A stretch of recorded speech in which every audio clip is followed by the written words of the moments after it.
মুরগির parent stock আমদানি নিষিদ্ধে সংকটের মুখে পড়বে 50,000 কোটি টাকার পোল্ট্রি শিল্প। নতুন আইন অনুযায়ী দেশীয় উৎপাদন সক্ষমতা বৃদ্ধি করে ধীরে ধীরে আমদানি নির্ভরতা কমানোই এই নীতিমালার প্রধান লক্ষ্য। তবে দেশে বাণিজ্যিক খামারের জন্য একদিন বয়সী বাচ্চা আমদানির অনুমতি থাকবে না। সেই সাথে সংকট দেখা দিলেই শুধুমাত্র ক্ষেত্র বিশেষে প্যারেন্ট স্টক আমদানির অনুমোদনের কথা বলা হয়েছে। আব্দুর রহিমের রিপোর্ট। জাতীয় পোল্ট্রি উন্নয়ন নীতিমালা 2026-এর চূড়ান্ত খসড়ায় মুরগির একদিনের বাচ্চা ও প্যারেন্ট স্টক আমদানি বন্ধ করার সিদ্ধান্ত হয়েছে। খসড়া অনুযায়ী দেশে বাণিজ্যিক খামারের জন্য একদিন বয়সী বাচ্চা আমদানির অনুমতি থাকবে না। সেই সাথে সংকট দেখা দিলেই কেবল ক্ষেত্র বিশেষে প্যারেন্ট স্টক আমদানির অনুমোদনের কথা বলা হয়েছে। সরকারের ভাষ্য অনুযায়ী দেশীয় উৎপাদন সক্ষমতা বৃদ্ধি করে ধীরে ধীরে আমদানি নির্ভরতা কমানোই এ নীতির প্রধান লক্ষ্য।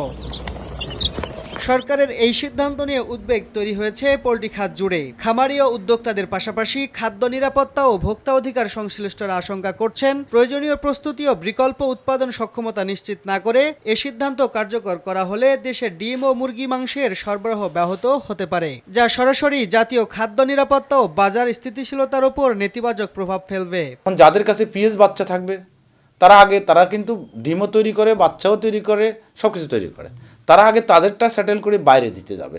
তো বাইরের যারা প্যারেন্ট স্টক ফার্ম করে, যারা বাচ্চা ফুটায়, তাদের যে বিশাল বিনিয়োগ সেটা ঝুঁকিতে পড়বে।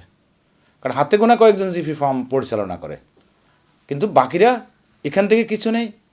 ক্রাইসিসের সময় পৃথিবীর বিভিন্ন দেশ থেকে নিয়ে আসে, ফ্রান্স, আমেরিকা এরকম দেশ থেকে নিয়ে আসে। এই জায়গাটাতে হচ্ছে লুপহোলটা, যেটা আমার টোটাল ইন্ডাস্ট্রিকে ঝুঁকিতে ফেলবে, যে পিএসের জায়গাতে উন্মুক্ত রাখতে হবে আমদানি।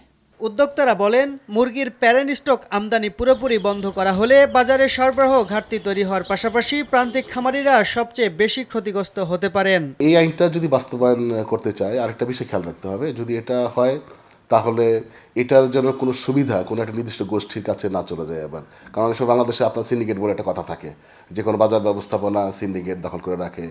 তো এটাও যেন যদি আমদানি করি বা বন্ধ রাখি, সেটাও খেয়াল রাখতে হবে যে কোনো নির্দিষ্ট গোষ্ঠীর কোনো কন্ট্রোলে বা নিয়ন্ত্রণে যেন চলে না যায়। অভিযোগ রয়েছে, গুটি কয়েক বাণিজ্যিক প্রতিষ্ঠানকে সুবিধা দিতেই এ ধরনের সিদ্ধান্ত নেওয়া হতে পারে। কেননা মুরগির এই প্যারেন্ট স্টকের সিংহভাগ উৎপাদন করে দেশের কয়েকটি বাণিজ্যিক প্রতিষ্ঠান। আমরা কোনোভাবেই এই প্রাণী সম্পদ খাতকে 7-8টা প্রতিষ্ঠানের কাছে জিম্মি হতে দিব না। আব্দুর রহিম, RTV, ঢাকা।